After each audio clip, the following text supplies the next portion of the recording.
मेरे यहाँ 4 महीने पहले एक चिट्ठी के माध्यम से, जिसमें खाली खोखे थे और लड्डू का मिठाई का डिब्बा था, उसके माध्यम से 5 लाख फरौती की मांग की गई थी। बीजेपी लीडर और सराफा व्यापारी संतोष वर्मा पर हुए जानलेवा हमले की को पूरी कहानी ताबड़तोड़ सुनिए 16-17 उनकी राउंड जुबानी। दुकान के अंदर सीधे और दुकान के अंदर चारों तरफ फायर किए गए। इसके तारतम्य में पूरा व्यापार मंडल त्रस्त है। पुलिस प्रशासन सुविधा व्यापार मंडल को दे नहीं पा रहा है। पुलिस की लापरवाही बहुत ज्यादा है। उस संबंध में हम सभी व्यापार मंडल ने अनिश्चितकाल में बंद करने का निर्णय लिया, लेकिन संघर्ष समिति ने निर्णय बार बार निर्णय लिए। पहले धरना दिया, पहले ज्ञापन दिया, ज्ञापन के माध्यम से मौन जुलूस दिया, मौन जुलूस में बाजार बंद रखा दोपहर तक। उसके बाद 3 दिन धरना चला। आज हम सभी व्यापारी की संख्या के साथ साथ 5 व्यापारी अनशन पर हैं, अन्न जल त्याग कर धरने पर बैठे हुए हैं। अच्छा, जब तक हमारा निर्णय नहीं हो जाएगा, अपराधी गिरफ्तार नहीं हो जाएंगे, तब तक हम ऐसे ही बैठे रहेंगे। तो क्या शासन प्रशासन और आप उन लोगों को जानते हैं क्या है? नहीं, हम किसी को, अपराधी को हम नहीं जानते। अच्छा। चिट्ठी के माध्यम से ऐसा पुलिस वालों का कहना है, पुलिस प्रशासन का, कि ये आंसू तोमर हो सकता है गोली देने वाला। 3 व्यक्ति मोटरसाइकिल पर आए, तो इसके बीच के वाले व्यक्ति पर 2 पिस्टन थी और लास्ट वाले व्यक्ति पर 1 पिस्टन थी। कैमरे में साफ नजर आ रहे हैं, मुंह बांधे हुए हैं। ताबड़तोड़ पार्टी की सरकार है, यह बात सही है बिल्कुल, लेकिन आम सुरक्षा के लिए तो प्रशासन जिम्मेदार है। प्रशासन में ढील पोल है, और ढील पोल किस कारण है ये तो वरिष्ठ नेतृत्व बता पाएगा। जी सर, आपका नाम पहले? मेरा नाम जिनेश जैन है जी। मैं यहाँ पे अम्बा नगर पालिका अध्यक्ष रहा हूँ जी। और वर्तमान में मैं सराफा कमेटी एसोसिएशन का जो शराब भी हैं और उनके पुत्र अनुज वधू हमारे साथ में पार्षद भी हैं। अच्छा। मेरी वाइफ श्रीमती अंजलि जिनेश जैन नगर पालिका अध्यक्ष हैं वर्तमान में। तो मेरे को पूरी जानकारी है। आप ये बताएं कि आखिर मामला क्या है कि आप बीजेपी बड़े लीडर हैं और आपके लोगों पर ही जो हमले हो रहे हैं, बीजेपी ऊपर से नीचे तक पूरे देश में, प्रदेश में जो बीजेपी की सरकार है, उसके बावजूद भी आपके लोगों पर जो हमले हो रहे हैं, ये कैसे क्या है? देखिए, मैं भारतीय जनता पार्टी का जिला का उपाध्यक्ष भी हूँ जी। और अभी हमारे जिला अध्यक्ष डॉक्टर योगेश पाल गुप्ता जी भी यहाँ पर धरना स्थल पर आ रहे हैं।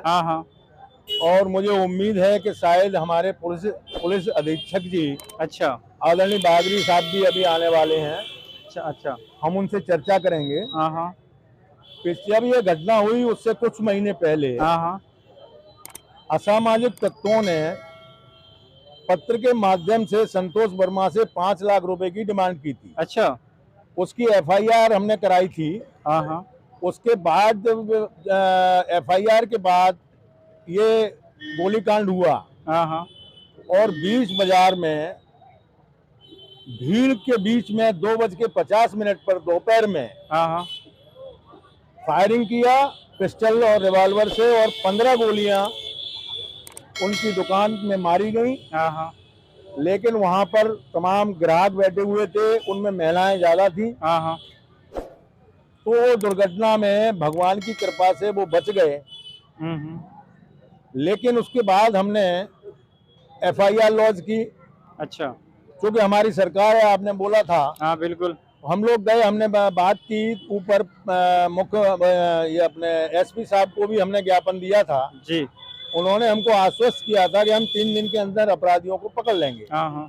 लेकिन अभी विदित हुआ है कि अपराधी यहाँ से हजारों किलोमीटर दूर चले गए हैं, ऐसा पुलिस का कहना है, हमें जानकारी नहीं है। अच्छा। अभी ये जब ये अपराधी नहीं पकड़े गए तो फिर हमने शांतप्रिय तरीके से मौन जुलूस निकाला, राज्यपाल के नाम में ज्ञापन दिया SDM साहब को, और उसके बाद क्रमिक अनशन और धरने पे हम लोग बैठे हुए हैं। और हम लोग जब तक बैठे रहेंगे, जब तक हम लोगों को संतोषजनक बात नहीं मिलती है, हमारा ये भूख हड़ताल क्रमिक अनशन का माहौल बन गया है। आपकी पूछा जाए तो ऊपर से नीचे तक आप ही लोग हैं, यानी आपकी सरकार है। उसके बाद आपकी इस बात से मैं संतुष्ट नहीं हूँ कि देश में भय का माहौल है। देखिए, जब से भारतीय जनता पार्टी की सरकार केंद्र में बनी है और यशस्वी ऊर्जावान प्रधानमंत्री आदरणीय मोदी जी आए हैं, जब से सारे देश में, अगर आप आंकड़े निकालेंगे, हाँ हाँ, तो सारे देश के अंदर आंकड़े निकालेंगे तो अपराधों की संख्या में कमी हुई है। उत्तर प्रदेश के अंदर आदरणीय मुख्यमंत्री योगी जी ने हाँ, वहां पर जितने असामाजिक तत्व थे उनके खिलाफ सख्त कार्रवाई की, और जो वारंटी थे लाख लाख 2-2 लाख रुपए के वारंटी थे, अपराधी थे, रोजाना ये अपराध कर रहे थे, उनके खिलाफ सख्त कार्रवाई करके एनकाउंटर भी किए गए। आपको पता होगा। बिल्कुल। लेकिन यहाँ क्यों नहीं हो पा रही है? अपराध करता है, लेकिन सर यहाँ क्यों नहीं हो पा रहा है? उसके मकान तोड़ दिए जाते हैं। उसी तर्ज पे हमारे वर्तमान के मुख्यमंत्री शशि श्री शिवराज सिंह चौहान जी ने भी शुरुआत की है, और कई गुंडों के और बदमाशों के, एसटी सीटरों के, भू माफियाओं के तमाम मकान तोड़े गए हैं। आप लोगों को, आप पत्रकार हैं, आप लोगों को जानकारी होगी। जी जी। अभी पिछले हफ्ते इंदौर में करोड़ों रुपए की जमीन मुक्त कराई है भू माफियाओं से, जिनके ऊपर उन्होंने भवन बना रखे थे जी। उन भवनों को तोड़ दिया गया है। यहाँ भी पुलिस की सख्त कार्रवाई थी पंचायत के चुनाव में जी। यहाँ भी भवन तोड़े गए हैं जी। जिन लोगों ने गोलियां चलाई और हमारे तहसीलदार साहब के ऊपर हमला किया, जी जी। उनके मकान तोड़ दिए गए थे। लेकिन हम अब फिर चाहते हैं कि ये इस क्षेत्र में, अंबा, पोरसा, चंबल अंचल के इस क्षेत्र में शांति, अमन चैन कायम हो जी। हमारी महिलाएं सुरक्षित रहें, हमारे व्यापारी ठीक तरीके से अपना व्यापार कर सकें जी। ये भय का माहौल जो व्याप्त हुआ कुछ लोगों की वजह से जी। वो दूर हो, इसीलिए इसी प्रयास में हम लगे हुए हैं। और हम उम्मीद करते हैं हमारी बात मुख्यमंत्री तक पहुंच गई है जी। हमारी बात इस क्षेत्र के नेता और हमारे सांसद जी। वर्तमान में केंद्रीय मंत्री आदरणीय श्री नरेंद्र सिंह तोमर जी के पास पहुंच गई है। अच्छा। हमारे इस अंचल ग्वालियर चंबल संभाग के नेता, हमारे मुखिया आदरणीय श्रद्धेय श्री महाराज साहब ज्योतिरादित्य सिंधिया साहब के पास भी ये बात पहुंच गई है। और उन नेताओं ने, सभी नेताओं ने फरियादी संतोष शर्मा से बात की है जी। और संतोष शर्मा को ये बात मालूम है जी कि सारे प्रशासन के लोग जी, सारे सरकार में, भोपाल में बैठे हुए लोग और दिल्ली में बैठे हुए लोग इस बात से चिंतित हैं जी जी। और निर्देशित किया गया है प्रशासनिक अधिकारियों को, पुलिस के अधिकारियों को जी कि शीघ्र से शीघ्र अपराधियों को पकड़ें। जी। यहाँ पर पुलिस की कुछ संख्या बढ़ाई गई है। जी जी।